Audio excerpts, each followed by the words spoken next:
اس کا مطلب یہ ہے کہ جو دین کی تعلیم حاصل کرتا ہے آپ نے اس کو جنگل میں ڈال دیا، آپ نے اس کو دنیا سے نکال دیا، اس کا کوئی لینا دینا نہیں ہے اس کے ساتھ. ایک خاص وضاحت ہوگی، یہ خاص لباس ہوگا اور وہی دین کی تعلیم ہوگی. یہ کیا ہے کہ آپ نے ایک ایسی چیز اپنے سامنے کھڑی کر دی ہے کہ دین کی تعلیم حاصل کرنے کے لیے کوئی خاص قسم کی آپ کو نا چیز کی ضرورت ہے.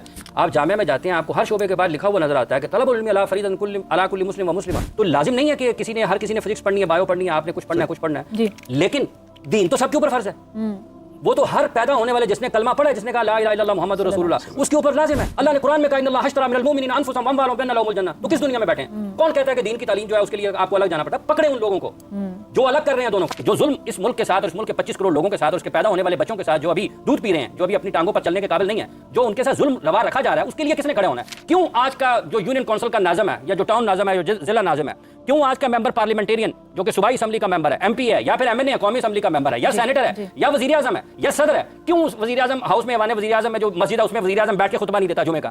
کیوں پارلیمنٹیرین جو ہے ہر ممبر پارلیمنٹ اپنی مسجد میں جا کے جمعہ کا خطبہ نہیں دیتا؟ کیوں یونین کونسل کا ناظم اور ٹاؤن ناظم جو ہے اپنی مسجد میں جا کے جمعہ کا خطبات نہیں دیتے؟ کیا یہ صرف کام علماء کے آپ نے خاص طبقہ رکھ دیا ہے؟ یہ کام ان کا ہے؟ کیا حضرت امیر المومنین عمر رضی اللہ تعالیٰ عنہ سے بڑا ہے کوئی؟ وہ خطبہ جمعہ نہیں دیتے تھے؟ تو یہ جو نظام ہے پاکستان کا جس میں الجھایا گیا ہے، آپ کیوں کھڑے نہیں ہوتے ہیں؟ یہ صرف اس لیے کہ ووٹ لیں اور 2 نمبر ووٹ لیں اور 2.5 نمبر ووٹ لیں اور جا کے پارلیمنٹ میں بیٹھیں اور جو وہاں پہ طوفان بدتمیزی برپا ہے. یہ کس طریقے سے قوم کے بچوں کی رہنمائی کر رہے ہیں؟ اسلام نے رہنمائی کر دی ہے نا. تو اسلام نے یہ نہیں کہا کہیں بھی کہ ایک خاص طبقہ ہوگا جو جائے گا. جب آپ لا الہ الا اللہ محمد رسول اللہ پڑھتے ہیں، جناب آپ کے اوپر لازم ہے، آپ نے کھڑے ہونا ہے. وانتم الاعلون ان کنتم مومنین، آپ نے مومن بنانے ہیں.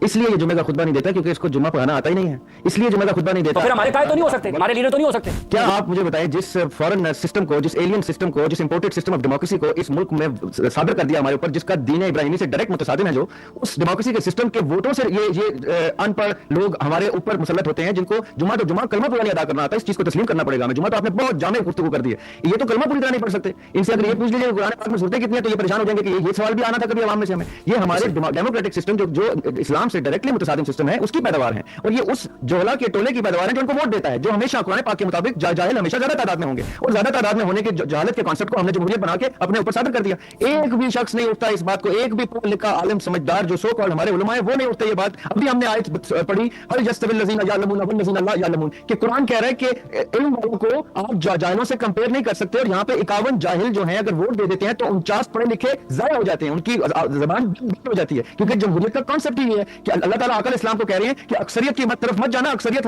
جاہلوں کی ہوتی ہے. اور ہم کہتے ہیں ہم نے سسٹم وہ لے کے آنا ہے جس میں اکثریت کے ووٹ کے اوپر صدر آئے گا، وزیر اعظم آئے گا، تو آپ کے یہ کونسلر آئیں گے، سب آئیں گے. تو اس کا مطلب یہ ہے کہ ہم اینٹی قرآن سے اپنا سسٹم اسٹیبلش کریں گے. اور آپ توقع کرتے ہیں کہ وہاں دینیات ہوگی، وہاں اسلامیات ہوگی، وہاں اخلاقیات ہوں گی، اصولیات ہوں گی. نہیں، وہاں صرف ان کی جمہوریت کی گفتگو ہوگی، ان کے جمہوری نظام کی گفتگو ہوگی جو یہ چاہیں گے. اور اسی جاہلانہ سسٹم کی پیداوار ہمارے اساتذہ بھی ساتھ ساتھ اسی فیکٹری سے بنتے جا رہے ہیں اور نکلے جا رہے ہیں.